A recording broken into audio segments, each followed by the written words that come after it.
사도신경으로 신앙 고백하십니다. 나는 전능하신 아버지 하나님 전지의 창조주를 믿습니다.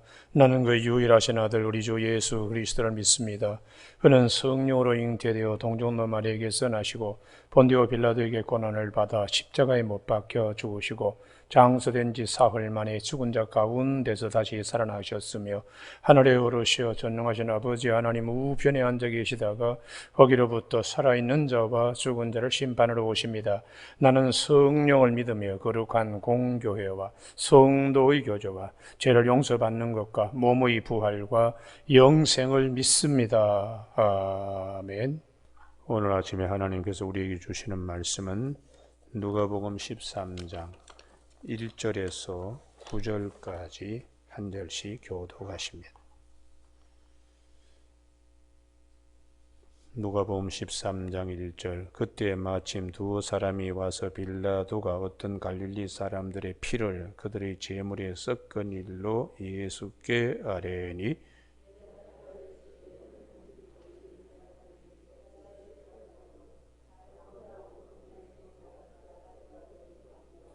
너희에게로는 아니라 너희도 만일 회개하지 아니하면 다 이가 같이 망하리라.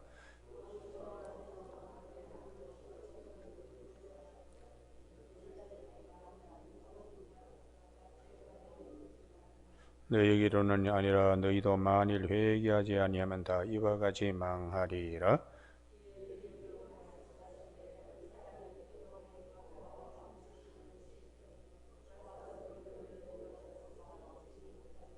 포도원지게 이르되 내가 3년을 와서 이 무화과 나무에서 열매를 구하되 얻지 못하니 찍어버리라. 어찌 땅만 버리게 하겠느냐.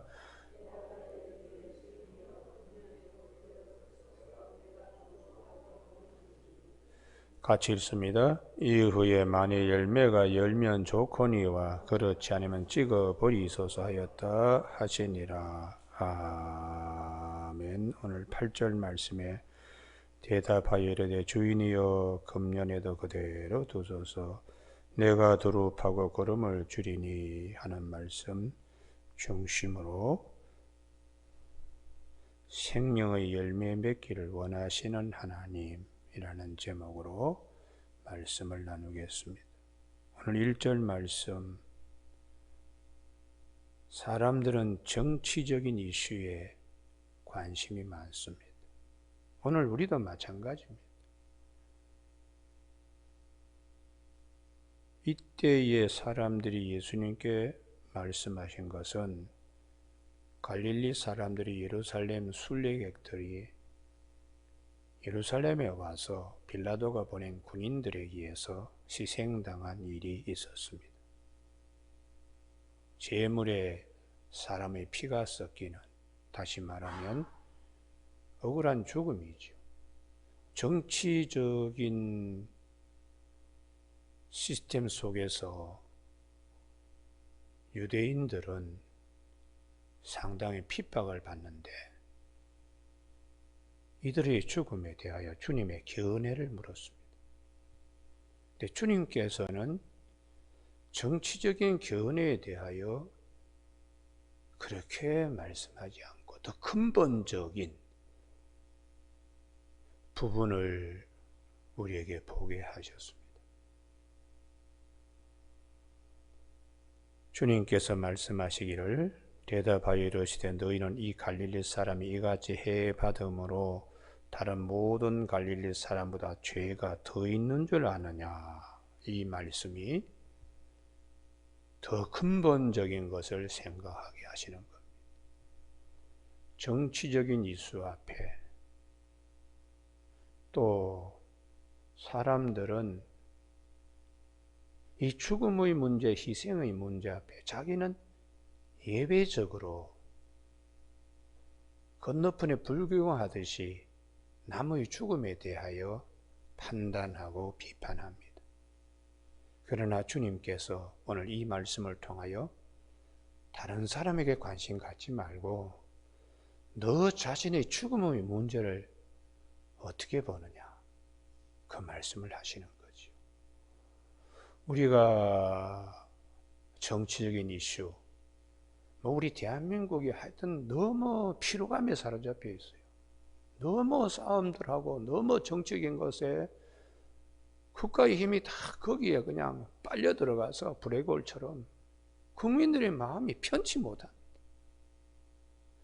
세계 여러 나라 가운데 정치 꼴등이 아마 대한민국 같아요. 계속해서 악의 순환이 계속 반복되는 겁니다. 국민들의 관심도 거기에 빨려 들어가서 북형 같은 그런 사람들이 국민을 대표한다 그러지만 전혀 아니에요. 전혀 아니에요. 국민들 너무 피로감을 갖다가 누적시키고 있는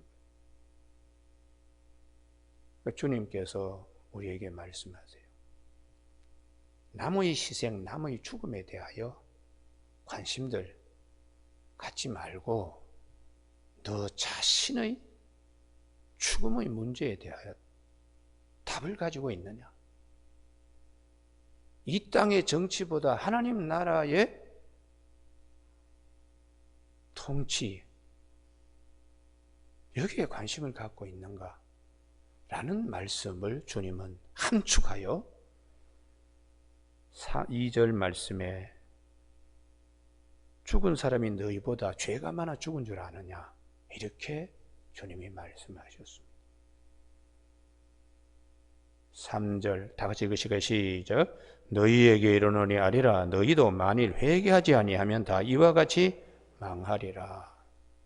회개하는 것은 돌아서는 겁니다. 다 사망의 늪으로 빠져들어가는 일에 얼른 돌아서서 영원한 생명을 가져야 되는 것에 대하여 주님은 깨우쳐주고 있습니다.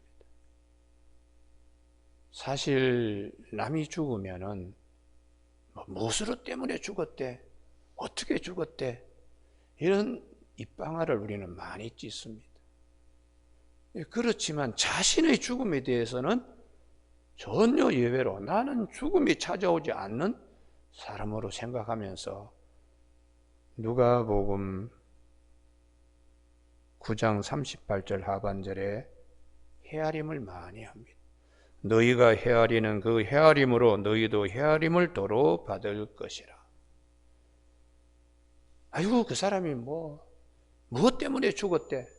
특별히 죄와 연관시켜서 벌받다가 죽었대. 이런 얘기들이 우리들을 지배하고 있는 것이에요. 그래서 예수님이 4절 또 실로암에서 망대가 무너져 치어 죽은 18사람이 예루살렘에 거한 다른 모든 사람보다 죄가 더 있는 줄 아느냐. 당시에 빌라도가 수로공사를 억지로 시키면서 사람들이 많이 죽었습니다. 그건 별로 정치적인 이슈가 되지 못하는 것 같아요. 그 죽은 사람이 재수가 없어 죽었느냐, 죄가 더 많아 죽었느냐, 주님께서 묻는 것이에요. 그래서 우리가 알 것은 남에 대하여 이렇게 저렇게 얘기하는 것보다 내 자신에 대하여, 주님께서 요한복음 8장 현장에서 가늠한 여인, 그 여인의 죄에 대하여 사람들이 돌을 들고 치려고 주님께 죽여야 되느냐 살려야 되느냐, 그때 주님이 요한복음 8장 7절에서 죄 없는 자가 먼저 돌로 치라. 너희 자신을 한번 돌아보라는 거죠. 남에게 이러쿵저러쿵 얘기하지 말고 내 자신을 한번 돌아보라. 그 말씀이 좌우에 날쌘 어떤 검보다도 예리하여 영과 혼과 관절과 골수를 찌를 만큼 주님의 말씀에 힘이 있었습니다. 운동력이 있었습니다. 그래서 한 사람 두 사람이 양심의 가책을 받고 돌을 내려놓고 갔다고 성경은 기록하고 있어요. 우리가 이 오늘 본문 말씀을 통해서 내 자신의 죽음에 대하여 나는 얼마나 기쁘게 생각하고 있는가? 오늘 이분들이 하는 생각은 죽음은 하여튼 죄와 한계 있다 이렇게 지금 보고 있는 거죠. 근데 나도 예외 없습니다. 그 죄의 덫에서 벗어나는 방법이 회개입니다. 회개. 벗어날 수 있게 해주신 은혜에 감사할 수 있어야 돼. 할렐루야. 그것은 오직 예수 그리스도를 통해서만 영원한 생명을 얻을 수가 있습니다. 그래서 사도 바울은 로마서 3장 23절에 모든 사람이 다 죄를 범하였으며 하나님의 영광에 이르지 못하더니 그리스도 예수 안에 있는 속량으로 말미암아 하나님의 은혜로 값없이 의롭다함을 얻었다. 로마서 3장 10절에 의인은 한 사람도 없다는 거죠. 한 사람도 없다. 그러므로 로마서 4장 25절 예수는 우리의 범죄한 것 때문에 내줌이 되고 우리를 의롭다 하기 위하여 살아나셨다고 이렇게 성경은 증거해 주고 있습니다. 로마서 5장에 보면은 사망이 한 사람으로 인하여 우리에게 들어왔죠. 아담의 죄지음으로 그것이 계속해서 우리에게 유전인자가 되어서 벗어나지 못합니다. 그런데 한 사람의 의로운 행위로 인하여 모든 사람이 다 의롭게 되는 예수님의 죽으심. 둘째 아담은 아버지의 뜻에 순종하고 첫째 아담은 아버지의 뜻에 불순종했습니다. 선악과 따먹고 하나님같이 되게 되리라 하는 사탄의 말에 자기 자신을 내어준 바 되었으니까 모든 사람이 다 죄를 범합니다. 이런 사망의 늪 속에 빠져 있는 우리들, 예수님이 없으면은 누가 누구를 어떻게 더 죄가 있다고 얘기를 할 수 있겠습니까? 지금은 성남 모란시장이 그게 없어졌는데 예전에는 유명한 보신탕집이 많았습니다. 보신탕집만 있는 게 아니라 개를 쇠창살에 여러 마리를 한 울타리에 집어넣고는 그 다음에 뭐 고객이 이거 잡아 주십시오. 그러면 그 개를 끌어내어 가지고 잡아가 주던 시대가 있었습니다.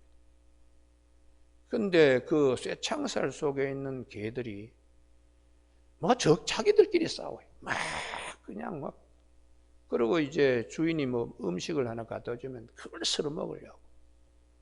그러나 며칠 후에는 다 보신당감으로 가는 거예요. 우리 인생이라는 것이 그와 같지 않을까? 사망의 덫에 걸려있는 사망의 덫에. 누가 우리를 이 사망의 몸에서 건져낼 수 있을까?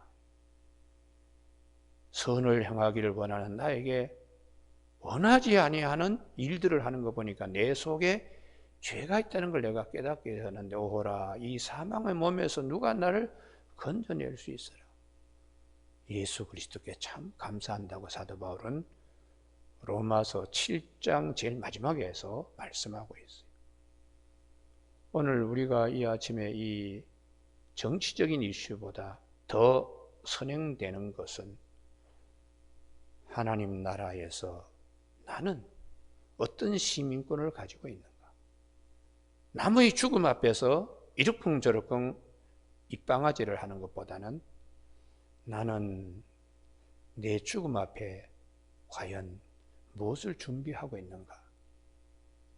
이걸 우리가 심각하게 생각하는 거예요. 그래서 주님이 비유가 아니면 말씀하지 아니하시는 주님이 6절에 이 비유로 말씀하시되 이게 굉장히 중요한 말씀입니다. 이 비유로 뭘 말씀하시나? 한 사람이 포도원에 무화과 나무를 심은 것이 있더니 이 한 사람은 주인이 아닙니다. 와서 그 열매를 구해서 얻지 못하였는지라 포도원지기에게 이르되 내가 3년을 와서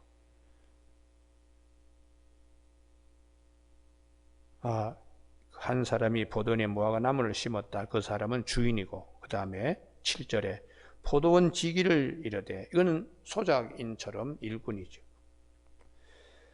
내가 3년 와서 이 무화과 나무에서 열매를 구하되 얻지 못하였어. 요 3년이 뭘 의미하는가? 예수님의 3년 사역, 공생애를 말씀하세요. 생명의 열매가 없는 이 땅에 주님이 3년 동안에 오셔서 말씀을 하는데도 아무도 예수 그리스도 생명을 받아들이지 않습니다. 그래서 이거 땅만 버리지 않느냐 이렇게 말씀한 거지요. 그러자 그 포도원지기가 8절 다 같이 읽습니다. 시작. 대답하여 이르되 주인이여 금년에도 그대로 두소서 내가 두릅하고 거름을 주리니. 이게 사도 베드로가 베드로후서 3장 9절에 주님이 오시는 거 더디다고 생각하지 말라. 천년이 하루가 같고 하루가 천년 같은 이 한 가지 사실을 잊지 말라.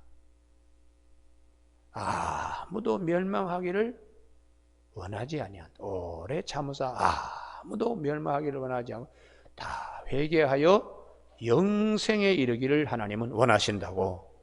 그게 오늘 8절 말씀이에요. 이 본문이 대단히 중요합니다. 금년에도 그대로 두소서. 언젠가는 생명의 열매 되시는 주님을 영접하여 그 마음에 생명의 열매를 갖는 백성이 될 테니까 오늘도 노력하여 땅도 파고 묵은 땅도 기경하고 거름도 줘서 열매 맺도록 노력하겠습니다. 이게 대단히 중요한 말씀이죠. 오늘 아침 우리 모두에게 영원한 생명을 주신 주님께 감사할 수 있기를 바랍니다. 할렐루야. 그래서 고린도전서 1장 18절 나는 십자가에도 참 우리에게 귀한 것이라고. 십자가의 도가 멸망하는 자에게 미련한 것이지만 구원을 받는 우리에게는 하나님의 능력이 됨이라고 그렇게 사도 바울은 고백하고 있어요. 주님의 죽으심으로 우리가 생명을 얻게 되었으니까 얼마나 감사한지 모르죠. 로마서 1장 16절에 내가 복음을 부끄러워하지 않아. 이 복음은 모든 믿는 자에게 구원을 주시는 하나님의 능력이라고. 이 얼마나 귀한 말씀이에요. 이런 말씀으로 우리 마음에 말씀의 열매를 맺고 우리의 신앙의 밭에 이런 귀한 생명의 열매를 맺어야 되는데 이런 것은 없고 그냥 정죄하는 거죠. 저 사람이 무슨 죄가 있어 이렇게 일찍 죽나 이런 등등으로 이게 이제 율법적인 신앙입니다. 율법적인 신앙으로 땅을 망치고 있다는 거 있어요. 복음적 신앙으로 곳곳에 생명을 맺어야 되는데 그 아쉬움을 지금 주님은 말씀하고 있는 것입니다. 우리가 로마서 3장 20절에 율법은 죄를 깨닫게 해주신다는 것. 그리고 갈라디아서 2장 16절에 율법의 행위로는 구원을 받을 만한 일은 없다. 의롭게 되지 못한다. 이렇게 말씀하세요. 오늘 아침 우리에게 영원한 생명으로 오신 그걸 주시기 위하여. 그래서 요한복음 6장 35절에 내가 생명의 떡이니 내게 오는 자는 결코 줄이지 아니할 터요 목마르지 아니하리라고. 그 생명의 떡으로 오신 주님을 오병의 기적으로 우리에게 보여주신 것이죠. 그래서 내 피를 요한복음 6장 54절에 내 피를 내 살을 먹고 마시는 자는 영생을 가졌고 마지막 날에 내가 그를 살린다고 주님이 약속하셨습니다. 그러니까 우리가 주님의 것을 우리가 먹고 마시는 성찬 성례 전에 내 살, 내 피 이것은 내가 주는 떡이다. 또 이것은 내가 너희에게 주는 잔이다. 죄 사함을 얻게 하려고 주시는 것이라. 이렇게 주님은 당신 자신을 십자가상에서 찢어서 우리에게 생명의 떡으로 주신 이 하나님의 은혜를 늘 감사하게 여겨야 되기 때문에 우리의 마음에는 항상 두 가지가 남아있어요. 자기 죽음의 시간이 찾아왔을 때 자기 이름도 모르고 나이도 몰라도 이건 절대로 잊어버리면 안 돼요. 골수에 아예 새겨져야 돼요. 십자가의 은혜와 하나님 부활에 참여하는 약속입니다. 이 두 가지는 절대로 잊어버리면 안 돼요. 그래서 이스라엘 백성들이 낮에는 불기둥, 구름 기둥으로, 밤에는 불기둥으로 두 가지 항상 그들에게 하나님이 비치신 거 같이 하셨죠. 그리고 제사장의 가슴팍에는 우림과 둠빔이 있어요. 그분이 완전하시고 그분이 참 빛이라고. 그 위에 가슴팍에 두 가지 우림과 둠빔의 판결 흉패를 속에 넣어가 다니느냐. 이게 중요하기 때문에. 솔로몬의 성전에 야킨과 보아스 두 기둥을 앞에 세웠어요. 그건 다 우리에게 귀결되는 것이 십자가와 부활입니다. 우리 십자가와 부활이 인생 광야의 구름기둥과 불기둥과 같다. 내 믿음의 자리에, 내 마음에 항상 제사장의 가슴에 우림과 둠빔이 두 돌이 이렇게 있는 판결하는 그런 이제 주사위처럼 생긴 돌이 있는 것처럼 항상 그걸 마음에 생각하고 있어야 돼요.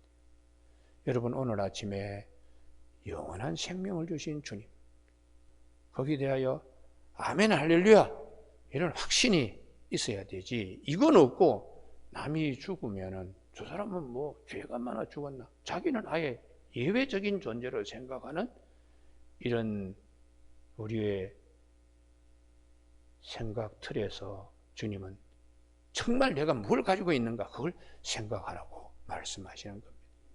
오늘 아침 우리 모두에게 요한복음 3장 16절에 하나님의 세상을 이처럼 사랑하사 독생자를 주셨으니 이는 그를 믿는 자마다 멸망치 않고 영생을 얻게 하려 하심이라. 이 말씀 정말 귀한 말씀이죠. 내 안에 생명의 열매, 영원한 생명을 주신 주님께 감사하는 저와 여러분이 되시길 주님의 이름으로 축복합니다. 기도하시겠습니다. 하나님 아버지, 우리는 이 땅의 정치에 대하여 많은 이슈를 가지고 많은 시간들과 많은 관심들을 거기에 빼앗깁니다. 하나님 나라에 대하여 더 깊은 관심을 갖게 하여 주시고, 남의 죽음에 대하여 이렇게 저렇게 얘기하는 것보다 나의 죽음에 대하여 준비하며 해답을 갖고 영원한 생명의 열매를 우리 안에 갖는 귀한 이 아침이 되게 도와주옵시고, 우리 가족 식구들 가운데 아직도 영원한 생명을 갖지 못하는 자들, 정말 포도원 지기처럼 올해도 걸음을 주고 다시 한번 열매 맺기를 바라는 마음으로 열매 맺어지는 축복들 있게 하여 주시옵소서. 예수님 이름으로 기도드립니다. 아멘. 하늘에 계신 우리 아버지의 이름을 거룩하게 하시며 아버지의 나라가 오게 하시며 아버지의 뜻이 하늘에서와 같이 땅에서도 이루어지게 하소서. 오늘 우리에게 이러한 양식을 주시고 우리가 우리에게 잘못한 사람을 용서하여 준 것 같이 우리 죄를 용서하여 주시고 우리를 시험에 빠지지 않게 하시고 악에서 구하소서. 나라와 권능과 영광이 영원히 아버지의 것입니다. 아멘.